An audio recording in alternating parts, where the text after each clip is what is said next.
Hi అండి అందరికీ. Welcome back to V M Rayalaseema mothers food vlogs. ఇవాళ చేయబోయే రెసిపీ ఇన్స్టంట్గా ఓట్స్తో డిఫరెంట్ ఫ్లేవర్స్లో హెల్తీ దోశ. మేము చేసినట్టు దోశ వేసుకుంటే చాలా స్మూత్గా టేస్టీగా ఉంటాయి. హెల్త్కి కూడా చాలా మంచిది.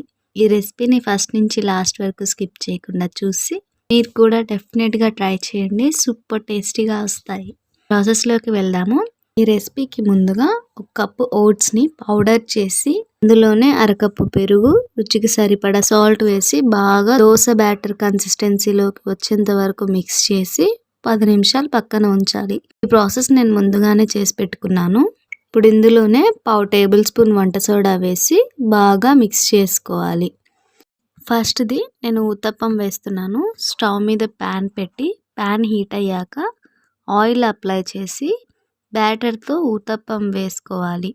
ఇలా మందంగా వేసుకొని కొద్దిగా ఆయిల్ వేసి బాగా కాలాక దీనిపైన సన్నగా తరిగిన ఆనియన్స్, పచ్చిమిర్చి, క్యారెట్ తురుము, కొత్తిమీర వేసి మళ్ళీ దీనిపైన కొంచెం ఆయిల్ వేసి బాగా కాలనివ్వాలి. ఇప్పుడు మరోవైపుకి తిప్పి బాగా కాలాక మళ్ళీ తిప్పుకొని ఒక ప్లేట్లో వేసి సర్వ్ చేసాము.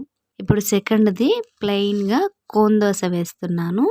మళ్ళీ ప్యాన్ మీద కొంచెం ఆయిల్ అప్లై చేసి బ్యాటర్తో ఇలా పతలాగా దోశ వేసుకోవాలి. ఈ దోశ బాగా కాలాక మరోవైపు బాగా కాల్చుకొని ఒక నైఫ్తో ఇలా ఒక సైడ్ కట్ చేసి కోన్ షేప్ ఇలా చూపించిన విధంగా చేసుకోవాలి. ఇప్పుడు దీన్ని ఒక ప్లేట్లో సర్వ్ చేసాము. తర్వాత థర్డ్ది టమాటో మసాలా దోశ వేస్తున్నాను.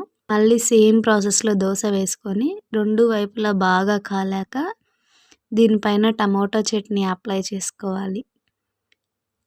వీటిపైన ఆనియన్స్, క్యారెట్ తురుము వేసి కాసేపు కాలనిచ్చి ఒక ప్లేట్లో సర్వ్ చేసాము. ఇప్పుడు ఫోర్త్ది ఎర్రకారం దోశ వేస్తున్నాను.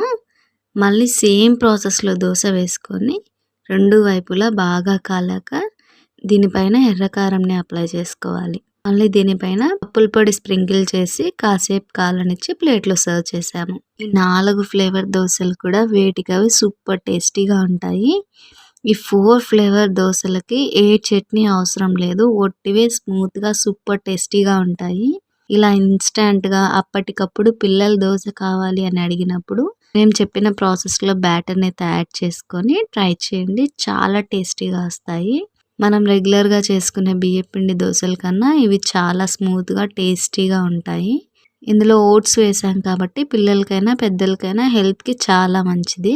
అలాగే మీరు ట్రై చేసిన రెసిపీ పిక్ని మా ఇన్స్టాగ్రామ్కి షేర్ చేయండి. బై ద వే ఫేస్బుక్ పేజ్ని కూడా లైక్ చేయండి. మా వంటలు నచ్చితే లైక్ చేయండి, సబ్స్క్రైబ్ చేసి అందరికీ షేర్ చేయండి. మేము చేస్తున్న రెసిపీస్ మీకు ఎలా అనిపిస్తున్నాయో కామెంట్ చేయండి. మీ సపోర్ట్తో మమ్మల్ని ఇలాగే ముందుకు నడిపిస్తారని ఆశిస్తూ thank you very much friends.